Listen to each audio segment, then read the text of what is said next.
আলোচনা করব আজ যে কয়েকটা কারণে রোজা ভাঙে না। তা সেটা হলো যে যদি কেউ রোজা আছে, দাঁতের ফাঁকের মধ্যে ছোলার মতো মানে বুট আছে না, ছোলা বুট, এর চেয়ে ছোটো অংশ যদি গোস্তর অংশ বা যে কোনো খাবারের অংশ যদি দাঁতের ফাঁক থেকে ফুস করে মুখের ভিতরে ঢুকে যায় অনিচ্ছাকৃতবশত, তাহলে কিন্তু তার রোজা ভাঙবে না। হ্যাঁ, যদি ওই অংশটা তো বের করার পর আবার গিলা খায় হাত দিয়া, তাহলে কিন্তু রোজা ভেঙে যাবে। এই আলোচনাটা ফতুয়ায়ে আলমগীর প্রথম নাম্বার খণ্ড 203 নাম্বার পৃষ্ঠার মধ্যে আছে আলোচনা।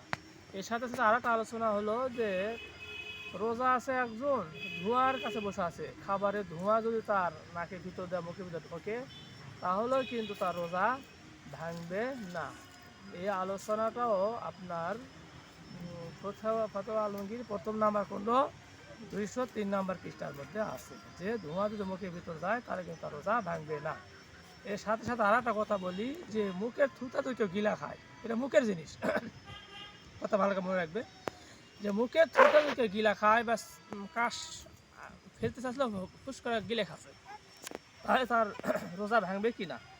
এটা মুখের যেহেতু জিনিস, এই জন্য থুতু যদি গিলা খায়, আসে যাচ্ছে যাওয়া আসা করে বা কাশ যদি গিলে ফেলে দেয়, তাহলে কিন্তু রোজার কোনো সমস্যা হবে না, রোজার কোনো ক্ষতি হবে না, রোজা হয়ে যাবে।